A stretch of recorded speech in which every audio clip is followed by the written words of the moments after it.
slide, Sir Chris. So again, let me review from January till today.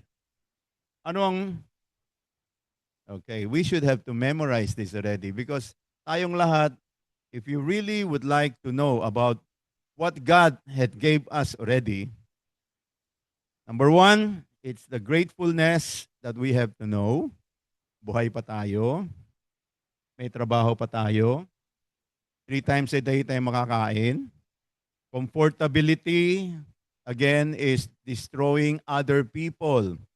Ikaw komportable pero other people are suffering because of you. Ha? Ikaw ang walang trabaho, other people ang tagtrabaho, ikaw tagapal ka lang. Philippine Airlines? Pal?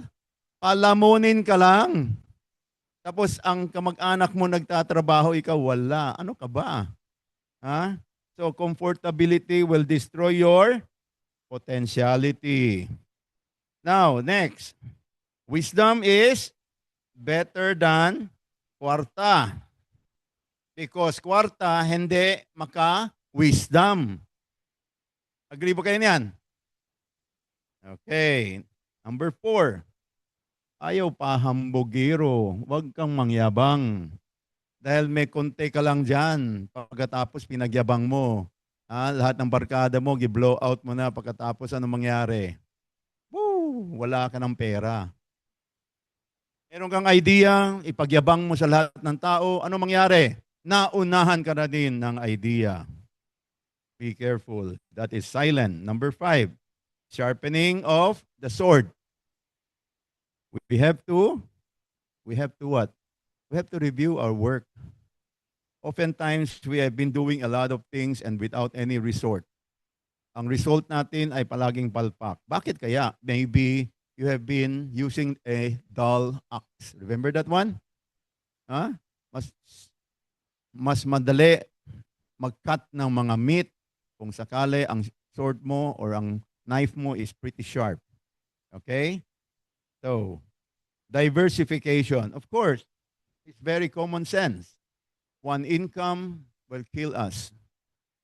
One income. You lost your job, no more. Okay? And that is one thing that I'm going to announce by August. I will be offering you another thing. So be excited. Be excited. Really, be excited. I'll announce that by August because I still have to work with the Exicom to have their approval. Number 7, generosity. If you have the money, help those people na walang pera. Help them. It is your job, it is our job as people in this world that we're still alive for those people na gugutom. Okay? Help them. Okay?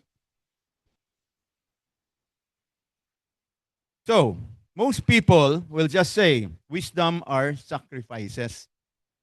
You will say, all of this wisdom na sinasabi mo, 504, sakripisyo yan. But I will tell you, I will tell all people that whatever sacrifices we make, whatever hardship that we had gone to, we still obey God. And following God, because surely God will make it up to all of us.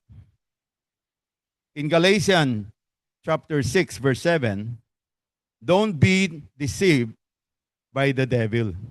Because in Galatians chapter 6, verse 7, it says that do not be deceived because God cannot be mocked. Hindi mo maloko, hindi mo matago. Because man reaps what he sow. Anong tinanim mo? Ang bunga, yun din. Hindi pwede magtanim ka ng mangga pagkatapos bunga durian. Tama? So kung anong ginawa mong masama, masama rin dadating sa'yo. So, be careful. This verse highlight the spiritual law of consequences. The teaching here are our action in sowing that dictates the outcome of our reaping. The devils will always want for us to believe that we can outlive without spiritual accountability. Or we can deceive God regarding to our choices, this had been always been lies from the devil. The devil wants to always make loco on our life. Just be careful about that. And that's why in today's daily bread, it says what? It says what? Faith. Slide, Sir Chris. Faith is to believe. Trust is to obey. Madali lang palang gawin. Obey. But there's a problem in obeying. I've noticed our group. Why is it like this? There are a lot of times that we use the word sacrifice wrongly because we cannot sacrifice if we will not first obey. You understand that? We have to obey on what God had told us. Next slide. Because obedience is not sacrificing. If God asks us to do something and you don't want to do it, then, next slide, a delayed disobedience is a disobedient. A delayed obedience is a disobedient. Say it again. 1, 2, 3, go. Say it again. Number 2. Is disobedience. Ay, kusog ba? 1, 2, 3, go. Delayed obedience is disobedience. I hope that sink into your heart. A delayed obedience is a disobedient. Get it? Feel ba ninyo? All of our people, if you delay to follow instruction, you are already called disobedient. But then, you do this, and you do that, and you do things that you want to do in your own way, and you think that that is already sacrificing. No, sir. No, ma'am. Because you are not sacrificing. It is just like saying that you want to give more money and that you want to give more sacrifices already. No. God don't need your money. But that is totally have to be corrected because you cannot outgive God and God just say, I just want you to obey. I don't need your money. I just need you to obey. Ana lang yan kasimple. In our company, it's the same. When there's an instruction and you did not follow, next to that one is NTE. We call that. Notice to explain why you did not follow. Sasabihin mo, gagawin ko bukas. Gawin ko 10 years after. It's the same. You still have to do it.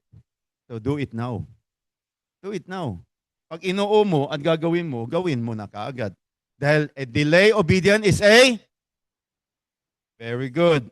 Next slide. 1 Samuel 15 verse 22. God don't need our sacrifices. God just need us to trust and obey. That is why if you want the best from God for you, just like me, that I want to have the best of God in my life, always remember this. God will always meet them on the other side of being obedient. So, till June, I will again share another wisdom in the Bible so that we are all going to be excited. And before I say thank you, I want to congratulate how many groups that won? Only one. Makano? 3,000. Congratulations. What group? Turil Eurobaker, right? Turil. Now, the next GA, we will highlight all of those leaders on the board na wala pa nanalo. Is that a deal? Okay? I'm trying to push you to understand. You know, if you don't understand, how can you teach? I will ask Sir July. If you don't review, understand, how can you teach today?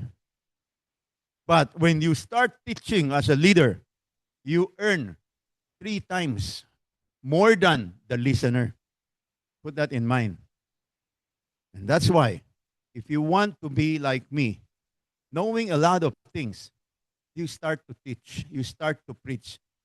That is the reason behind of this effort. And this is what God gave us. Okay? So thank you very much, Ma'am Noni. Back to you. Thank you so much, Sir 504.